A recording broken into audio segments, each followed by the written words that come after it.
Bhajpa mayor प्रत्याशी का नामांकन आरोपों के घेरे में आया, राज्य चुनाव आयोग से की शिकायत। अलीगढ़ में मेयर प्रत्याशी का नामांकन आरोपों के घेरे में आ गया है। दरअसल भाजपा के प्रत्याशी को नगर निगम द्वारा एनओसी देने पर सवाल उठाए गए हैं। अलीगढ़ बार एसोसिएशन के पूर्व सचिव ने राज्य निर्वाचन आयुक्त से शिकायत कर नामांकन रद्द करने की मांग की। सुरेंद्र नगर निवासी अनूप कौशिक ने राज्य निर्वाचन आयुक्त को शिकायत भेजी है। आरोप लगाया है कि मेयर प्रत्याशी प्रशांत सिंघल 24 अप्रैल को अपना नामांकन दाखिल किया, जिसमें नगर निगम द्वारा एनओसी प्रदान की गई। एनओसी में नगर निगम की संपत्ति अधिकारी द्वारा उन पर कोई देयता व नगर निगम की संपत्ति न होने का प्रमाण पत्र दिया गया, जबकि मेयर प्रत्याशी और उसके परिजनों पर पूर्व में नगर निगम भूमि को अवैध प्रपत्र के आधार पर बेचने के आरोप में मुकदमा दर्ज हुआ था। इस मामले में हाई कोर्ट में रिवीजन लंबित है। नगर निगम की संपत्ति कर विभाग ने कोर्ट में रिट भी डाली थी। ऐसी परिस्थिति में निगम द्वारा दी गई एनओसी पूर्णतः अवैधानिक होने के कारण मेयर पद का नामांकन निरस्त किए जाने की मांग की। हालांकि भाजपा के मेयर प्रत्याशी प्रशांत सिंघल ने मामला फर्जी बताया और कहा कि मेरे ऊपर लगाए गए आरोप निराधार हैं। न्यायालय ने मुझे क्लीन चिट देकर बाइज्जत बरी किया है और इससे ज़्यादा मैं कुछ नहीं कह सकता। प्रशांत सिंघल बताते हैं कि जो मुकदमे पहले ज़मीनों के संबंध में लिखे गए वो पूर्व में खत्म हो चुके हैं। पार्टी के सभी कार्यकर्ताओं को साथ लेकर सबके संग इस चुनाव को जीतने की पूरी तैयारी के संग उतरेंगे और पूरी कम ताकत के साथ इस चुनाव को जीत के लेके जाएंगे।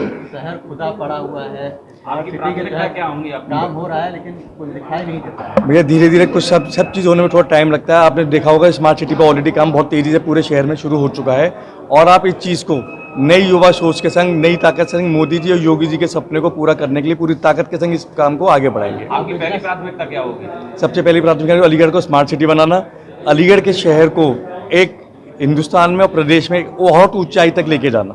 आप एक बिजनेसमैन हैं, मेयर होने के बाद कैसे समय निकालेंगे जनता के लिए? भैया जनता के लिए समय हमेशा, मेरा पूरा परिवार पिछले 45 साल से एज ए कार्यकर्ता इस शहर के लिए काम कर रहा है और आगे भी इस तरीके से पूरी ताकत के संग आप सबके संग खड़े रहेंगे। आपका नाम पहले जो है नगर निगम की जमीन को खरीदने और भूमाफियाओं में भी आ चुका है। भैया वो क्या मामला था? वो सारा फर्जी, वो पूरा फर्जी केस मेरे ऊपर लगाया गया था और आज आप भी सब जानते होंगे माननीय न्यायालय से बड़ी कोई चीज़ नहीं है हिंदुस्तान के ऊपर। उन्होंने मेरे को बिल्कुल क्लीन चिट देके इस केस से मेरे को बिल्कुल बाइज्जत बरी करा है। तो इस बारे में और ज़्यादा मैं कुछ कहना नहीं चाहता। अच्छा, ये बताइए कि युवा नेता के रूप में नगर निगम में आपको पहली बार मौका मिल रहा है, आपकी क्या सोच होगी, क्या विचार होगा? सबको साथ लेके इस अलीगढ़ सिटी को एक स्मार्ट सिटी बनाना, जो मोदी जी और योगी जी ने सपना देखा है। हम सबकी सोच है कि जो भी कोई अलीगढ़ में कदम रखे उसे महसूस हो कि एक अलीगढ़ एक विकास की ओर अग्रसर है। अभी तक की जो स्मार्ट सिटी की तस्वीर है वो बदरंगी है, यानी कि जगह जगह गड्ढे हैं, लोगों को ऊबड़ खाबड़ सड़कों से गुजरना पड़ रहा है। आप उसे कैसे? भैया फिर इसको रिपीट कर रहा हूँ, आपने देखा होगा कार्य हर तरफ स्मार्ट सिटी को बनाने में चल रहा है।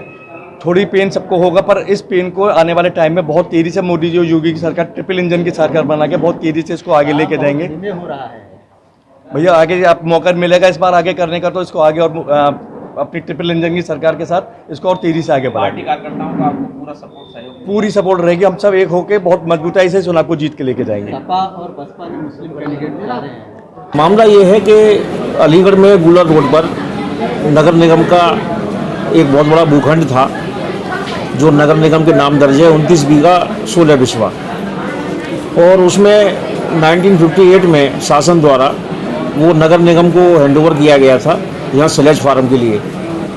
लेकिन उसके बाद कुछ भूमाफियाओं की नज़र उस पर पड़ी और वहाँ सबसे बड़ी बात यह है कि पूरा वो पोखर था, जलमग्न था। तो वहाँ कुछ भूमाफिया थे जिसमें राधेलाल शर्मा एक प्रमुख भूमाफिया है। उसने अपना एक संगठित गिरोह बना करके उस जगह पर मिट्टी डाल करके और वहाँ पे भराव करके और धीरे धीरे फर्जी कागजों के आधार पर उस ज़मीन की प्लॉटिंग करनी शुरू कर दी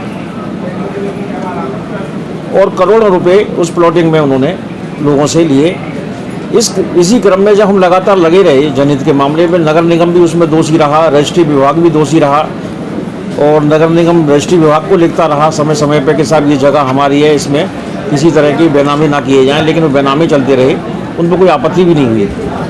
और उसके बाद फिर जब ये काफ़ी बेनामी हो गए, करीब 150 के करीब बेनामी हो गए और उसमें लोगों ने मकान बना लिए, फैक्ट्री बना लिए, लॉज बना ली, तो हमने लगातार हम कार्रवाई के लिए शिकायत करते रहे, लेकिन कोई सुनवाई नहीं हुई। लेकिन जब माननीय आदित्यनाथ योगी जी की सरकार आई, उन्होंने भूमाफिया के खिलाफ कार्रवाई का ऐलान किया, तो तब 2017 में हमारी ये जो पहल थी इस पर कुछ अमल होना शुरू हुआ और कुछ मुकदमे भूमाफिया के खिलाफ दर्ज हुए।